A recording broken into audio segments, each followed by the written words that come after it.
Assalamualaikum warahmatullahi wabarakatuh. Halo sahabat-sahabatku dimanapun Anda berada, semoga selalu dalam keadaan sehat dan rezeki yang berlimpah, amin.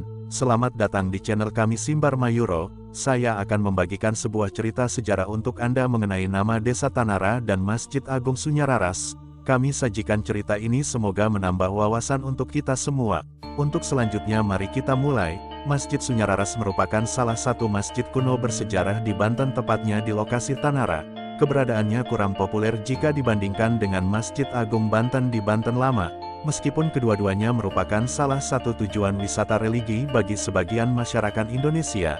Di era pada masa Sultan Maulana Hasanuddin, pendiri dari Kesultanan Banten, berkuasa antara tahun 1552 sampai tahun 1570 Masehi, Masjid Sunyararas atau biasa disebut dengan Masjid Agung Tanara. Di dekat masjid inilah terdapat makam Pangeran Sunyararas yang ramai diziarahi masyarakat. Berdasarkan penelusuran, Masjid Sunyararas memperlihatkan ciri-ciri kekunoannya pada bentuknya segi empat. Di bagian utama masjid dinding tebal, mihrab imam yang pendek, dan podium mimbar tempat khotib berada di kanan mihrab masih asli.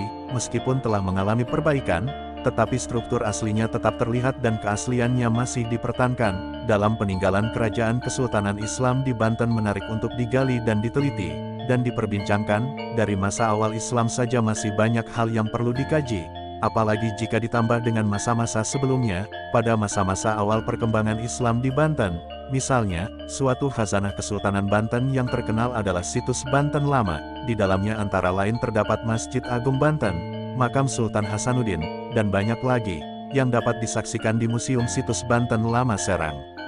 Peninggalan dari masjid di Tanara ini sepertinya kurang populer adalah Masjid Sunyararas atau biasa disebut Masjid Agung yang terletak di Kecamatan Tanara, Kabupaten Serang. Sementara itu, Masjid Sunyararas sesungguhnya termasuk masjid tua yang didirikan oleh Sultan Maulana Hasanuddin bahkan sebelum Masjid Agung Banten didirikan.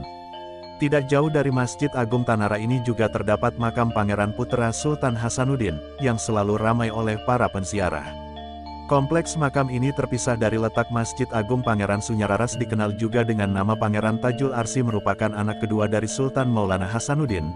Pangeran Sunyararas bin Maulana Hasanuddin memang tidak menggantikan ayahnya menjadi Sultan Banten. Dalam dokumen sejarah adalah yang menggantikan ayahandanya menjadi Sultan Banten adalah kakak kandungnya satu ibu bernama Panembahan Maulana Yusuf. Letak makam di Pekalangan Gede, Banten.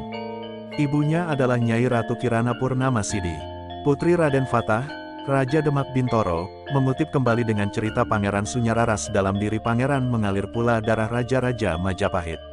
Karena Pangeran Sunyararas adalah cucu Raden Fatah dan Raden Fatah adalah anak dari Brawijaya, Raja Majapahit terakhir.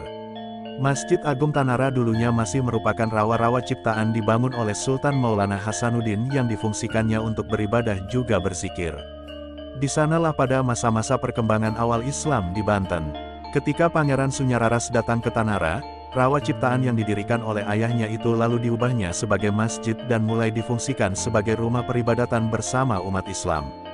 Selain itu, wilayah ini juga menjadi pusat pengajaran dan pertemuan para penuntut ilmu agama Islam yang datang ke Tanara. Di wilayah inilah Masjid Sunyararas lebih dikenal sebagai Masjid Agung Tanara, tetapi masyarakat sekitar masih menyebutnya Masjid Sunyararas. Berdasarkan beberapa kajian terdahulu, aspek sejarah Masjid Agung Tanara belum sepenuhnya terelaborasi dan perlu verifikasi berdasarkan sumber tertulis. Demikian juga dari segi arsitekturnya, beberapa tulisan masih bersifat parsial sehingga perlu diintegrasikan dalam sebuah tulisan yang relatif lebih utuh. Benda-benda bersejarah di dalamnya dan di lingkungan sekitarnya hampir tidak disentuh kecuali kolam untuk mandi dan wudhu serta sumur yang ada di dalam wilayah masjid. Oleh karena itu, permasalahan dalam tulisan ini adalah bagaimana